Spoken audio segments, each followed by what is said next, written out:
Oh, hello, visitor. What's the similarities between Beyond the Still Sky and Beneath the Still Sky? A still sky. I'm kidding. I'm kind of kidding. There's Robert Foster. It's a little sensational, but today we're going to be reviewing the 2020 Revolution software hit Beyond a Still Sky. It's an honest review, and it may surprise you. Robert Foster, the protagonist of Beneath the Still Sky, is back, and it's 10 years after we left off in Beneath a Still Sky. Robert is back and living in the Gap, and he's forced to return to Union City after a young friend, Milo, is kidnapped by a huge robot.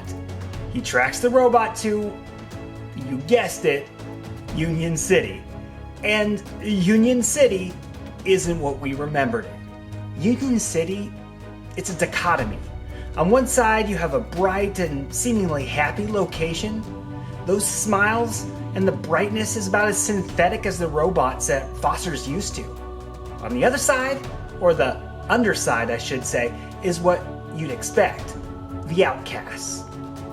The city is run by an overtly happy council. This council dictates what people drink, how they act, and which areas they're allowed to travel between, and it becomes clear as you play how much control they're exerting over the population.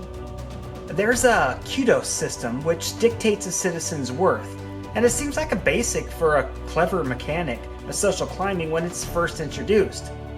In other words, if you're not smiling, showing up to work, eating healthy, etc., you lose social status.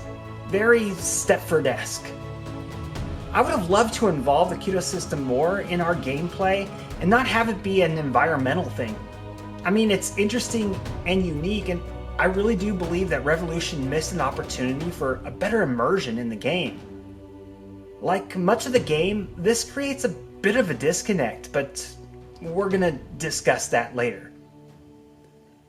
The puzzles, they're positive.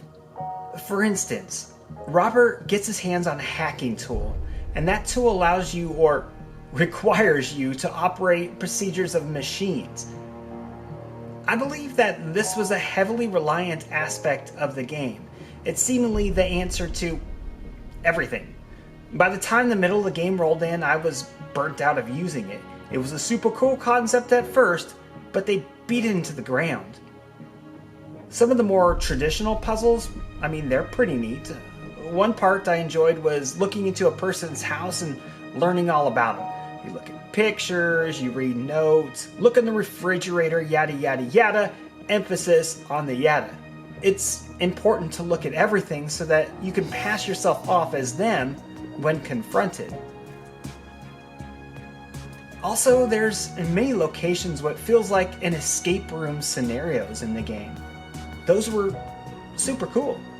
On the other side of the puzzle aspect, there's a heavy over-reliance, as I said, on the hacking tool and definitely on your crowbar throughout the game.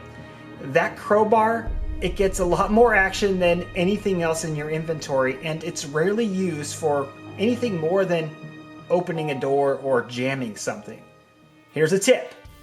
First, start by using the hacking tool. Second, try the crowbar. Win, wash, repeat, wash, whip. Just keep doing it. I really wish that Revolution spent a little bit more time cultivating the positive aspects of the puzzle systems because they're as good as it gets. One thing I really enjoyed was the WASD movement. As a classic adventure gamer, I'm always very wary of keyboard movement, but Revolution mastered it in Beyond the Still Sky.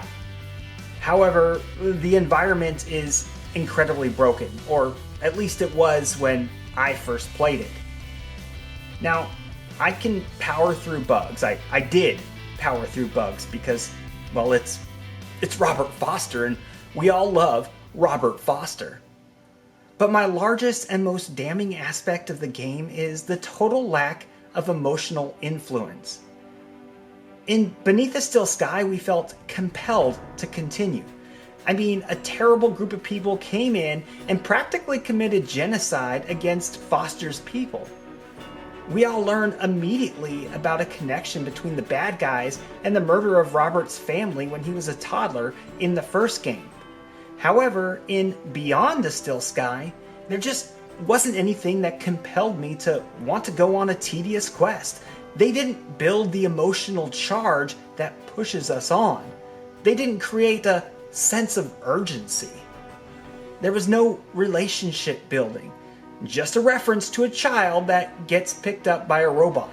And it's not his child, and they really barely expressed any feeling that Robert had for the kid.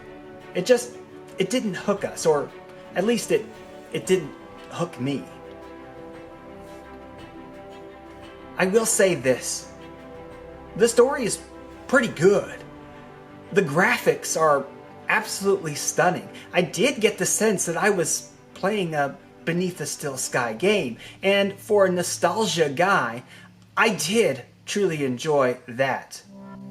Beneath the Still Sky was an absolute classic, as many who follow me know that I often refer to it as a jewel of the adventure game genre, and it's still very playable today. This sequel, Beyond the Still Sky, might have modernized the series' visuals and mechanics, but it's nowhere near as satisfying or as exciting. I'd go as far to say that it was rather disappointing. Those of us, though, with fond memories of Beneath the Still Sky will enjoy being able to revisit Robert and Joey's friendship, but unfortunately little else of what made the original such a classic remains in the sequel. I give it 5 stars out of 10. Five stars out of 10. It was an average game. Nothing special, but nostalgia factor was there. But don't take my word for it. Check it out yourself. It's worth a play. Thanks so much for viewing. If you like the video, consider subscribing. Also, we have a new channel called WEIRD Parody Adventures. That's where we put all of our pop culture parody videos. It keeps it separate from our adventure game and our Star Wars games. So it makes it easier for you guys and for me. And I think I speak for myself when I say that I think you'll like it. And I think they're funny. Thank you so much again. I am Joshua with WEIRD Gaming Adventure, and we at WEIRD Gaming Adventure, we love you in a weird way. See you in the next video.